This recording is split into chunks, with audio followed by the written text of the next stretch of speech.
Hi, Psych2Goers. So we know you've heard of schizophrenia, but have you ever heard of schizoaffective disorder? Or have you ever met anyone who lives with schizoaffective disorder?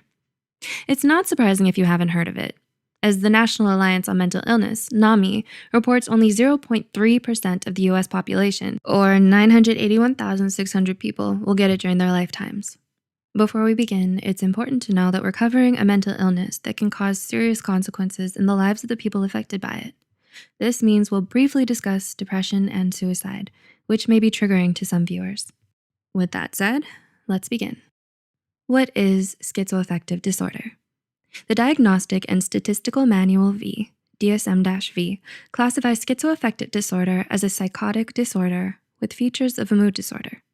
This means, in addition to the classic symptoms of psychosis, such as hallucinations and delusions, the person who has schizoaffective disorder will also have symptoms of major depressive disorder, bipolar disorder, persistent depressive disorder, cyclothymia, or seasonal affective disorder, or SAD. Although the National Center for Biotechnology Information, NCBI, reported 50% of people diagnosed with schizophrenia also struggle with some form of depression, a diagnosis of schizoaffective disorder means the person being diagnosed also experiences at least one of the following: hallucinations and delusions not caused by drugs or a medical condition for 2 or more weeks when they're not experiencing depression or mania. Mood disorder symptoms, usually depression or mania, for the majority of time when they are experiencing psychosis. Serious, disorganized, and catatonic behavior that isn't caused by drugs or a medical condition. And negative symptoms, which are reduced emotional expression or a lack of interest in reaching normal goals. So what's there to know about living with schizoaffective disorder? 1. There are 3 phases of psychosis. Psychosis, or an impaired relationship with reality that involves hallucinations, delusions, loss of motivation, and social withdrawal. Phase 1, prodrome. These are the early signs of psychosis. When someone is going through the prodrome phase, their life may start to feel a little uncomfortable or very disrupted, because this is the phase when they'll start to experience flashes of paranoia, problems concentrating, depression, insomnia, anxiety, and when they'll start pulling away from family and friends. Phase 2, acute. At this stage, the person with schizoaffective disorder will experience the most disruptive hallucinations, distressing delusions, and confused thinking. The person suffering with schizoaffective disorder will feel completely removed from reality during the acute phase, which might look like a total fixation on religion, thinking others are out to get them, having voices tell them they're rotten people, talking to people or spirits that aren't there, or thinking angels or demons are calling to them. They're most likely to feel hopeless or isolated from the ones they love during this stage. In phase 3, recovery. This final stage is when the person struggling with schizoaffective disorder actually starts to see the light at the end of the tunnel. With the proper intervention and treatment, many people who have a psychotic break may never have another psychotic episode in their lives. How having symptoms of a mood disorder impacts living with psychosis. When you suffer from psychosis, it can feel like your head is in a haunted house and you're trapped inside with dozens of unpredictable ghosts. But schizoaffective disorder is different from other psychotic disorders because it means the individual living with it also has the symptoms of a mood disorder. How does that change things? The National Institute of Health, NIH, reports that schizoaffective disorder creates extreme shifts in behavior, mood, and energy. What type of shifts depends on which of the 2 types of schizoaffective disorders the person has been diagnosed with: bipolar and depressive. Schizoaffective disorder bipolar type presents with manic episodes and depressive episodes. Someone living with this type of schizoaffective disorder will experience dramatic highs or mania, as well as episodes of deep depression.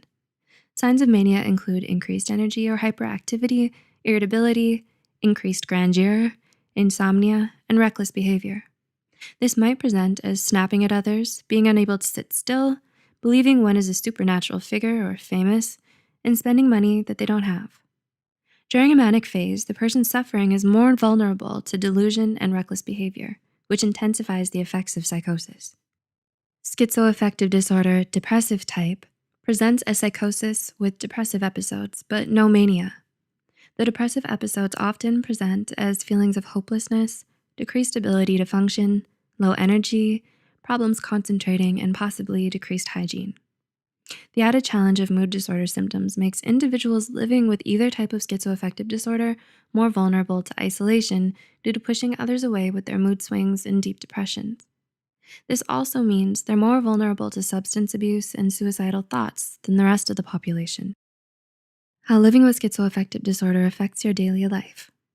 According to the Department of Veterans Affairs, the negative behavioral symptoms of schizoaffective disorder, such as feelings of apathy, feeling little or no pleasure in doing anything, also known as anhedonia, or seeming to not react to things in their environment, also known as blunted affect, or difficulty paying attention, create the most dramatic effects on the person diagnosed with schizoaffective disorder's life. For example, a girlfriend of someone with schizoaffective disorder may feel hurt or confused when her partner doesn't react with excitement when they tell them about a recent promotion at work. Or the boss of someone with schizoaffective disorder might get frustrated with their employee for their constant tardiness or disorganization.